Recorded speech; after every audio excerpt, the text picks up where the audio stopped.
Olá, nessa aula a gente vai falar sobre a política e a economia dos esportes, como elas influenciam, as mudanças, como o seu andamento, a gente vai falar um pouco sobre mídia. Então, primeiramente, a gente tem que saber o que buscam esses esportes, desde os mais novos até os mais antigos, como que eles foram modificados no decorrer do tempo. Então, primeiro, todo esporte busca praticantes. Sem praticantes, o esporte ele não acontece. Tá? Então, tudo que um esporte no início vai fazer são políticas para tentar trazer jogadores, técnicos, árbitros, tudo para que o jogo possa acontecer de forma harmoniosa. Depois que você tem jogadores suficientes para ter alguns jogos, busca-se a evolução técnica. Então, conforme a gente vai tendo mais jogadores, a gente vai ter mais variedade de estilos de jogadores, e esses jogadores vão aprimorando as suas técnicas e faz com que os jogos fiquem mais competitivos.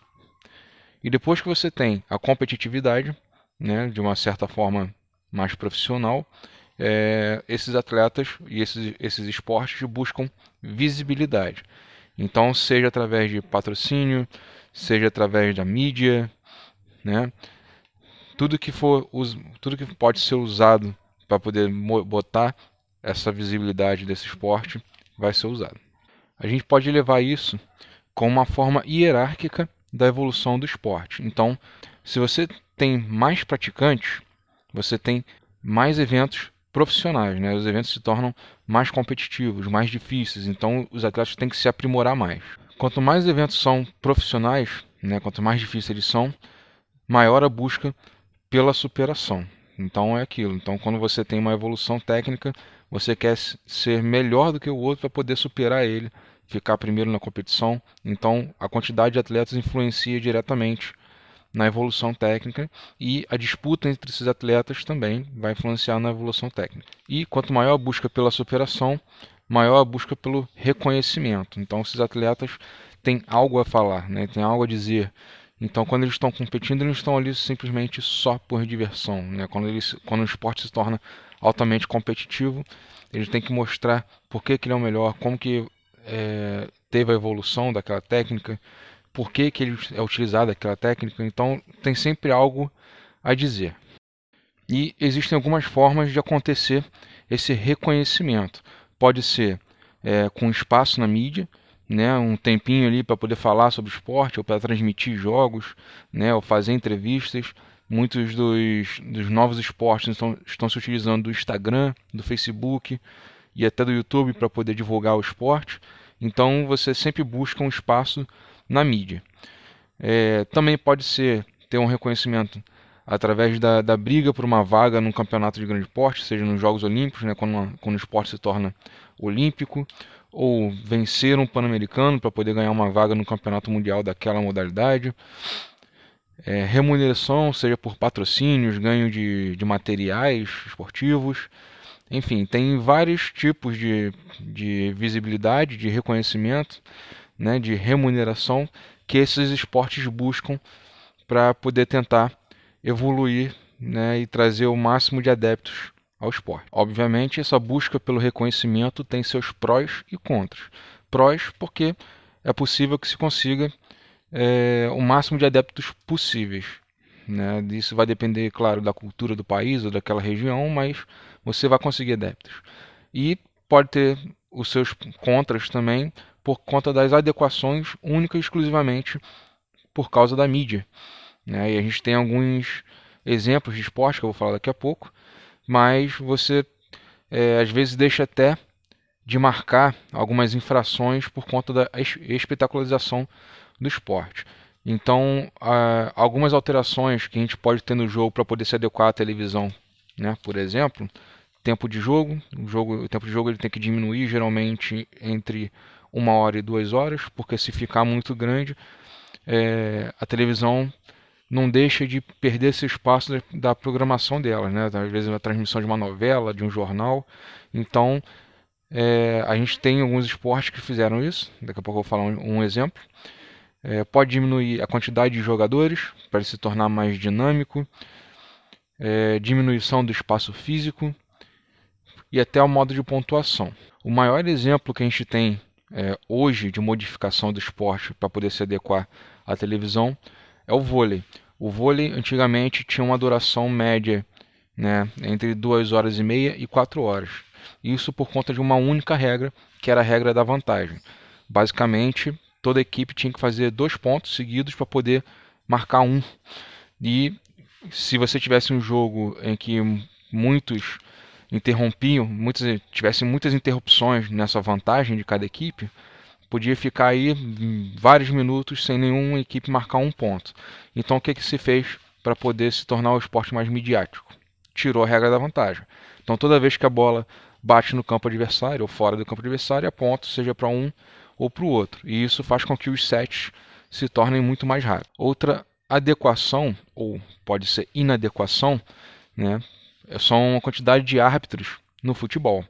A gente tem um árbitro de campo, 2 árbitros laterais e o quarto árbitro que fica de fora, que é basicamente o comandante ali, né? E por que não se tem mais árbitros de campo? Isso porque isso aumenta a quantidade de erros e basicamente você tem mais discussões na mídia. Você tem programas voltados só para discutir os erros e os acertos dos árbitros.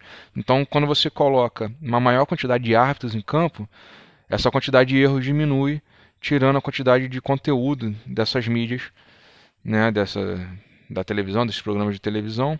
E isso são discussões que já aconteceram, já teve vários debates entre árbitros e esportistas, e a única conclusão que se chega é que a quantidade de árbitros ela influencia no conteúdo da televisão. Já houve teste num campeonato paulista, em que foi colocado 2 árbitros de campo, e a quantidade de erros diminuiu em 80%.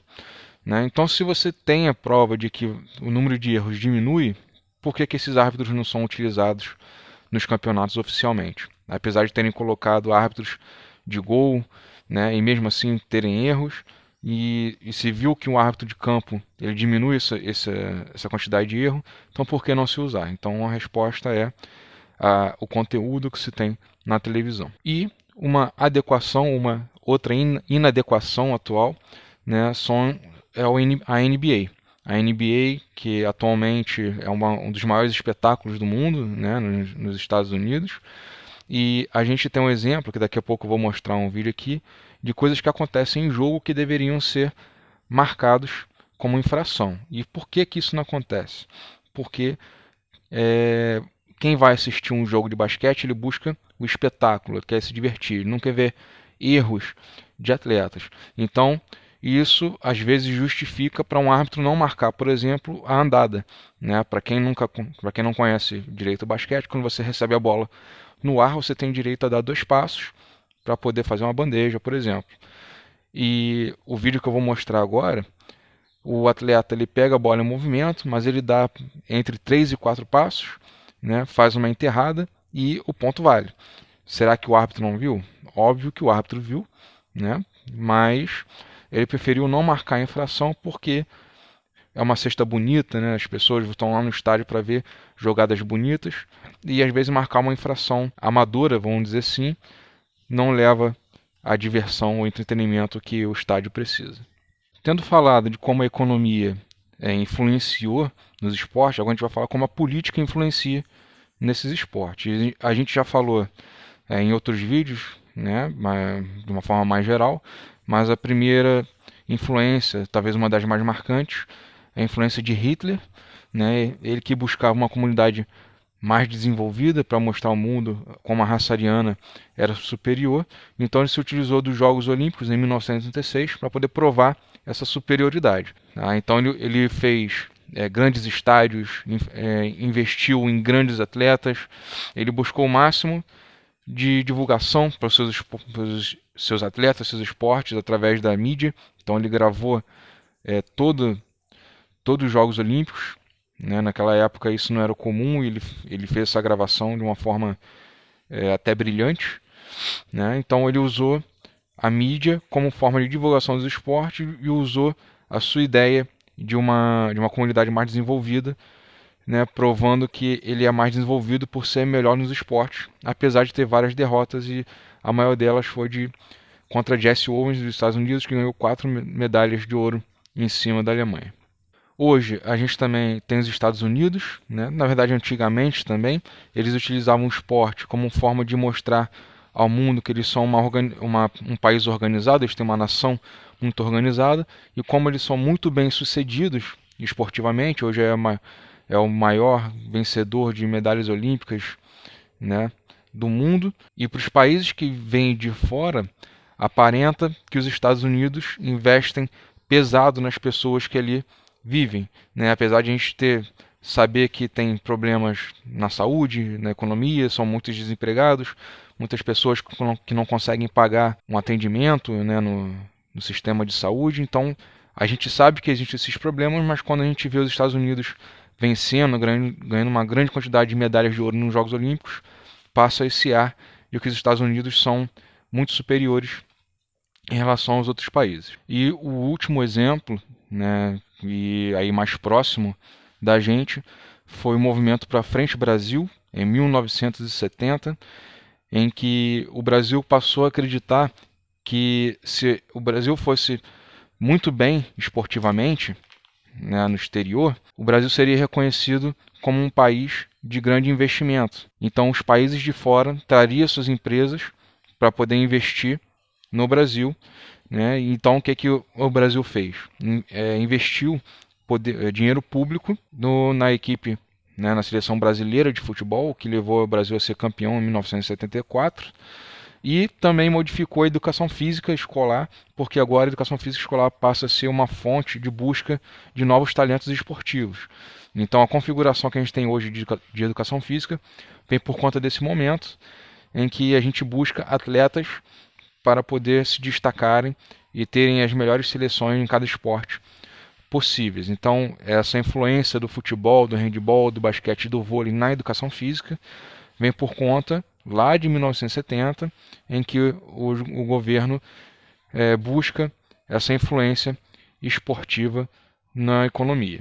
Então, a gente pode dizer que economia e política são um ciclo, né? Estão sempre um buscando o outro. Então, a economia ela busca a sua influência ou o seu engrandecimento, ou se utilizando de políticas. E a política busca, através do esporte, uma melhora na economia. Então esse ciclo está sempre circulando ininterruptamente, e isso faz com que os esportes evoluam e a comunidade busque esses esportes, seja para diversão, para melhora da saúde ou para sua visibilidade, né? Buscar sua superação.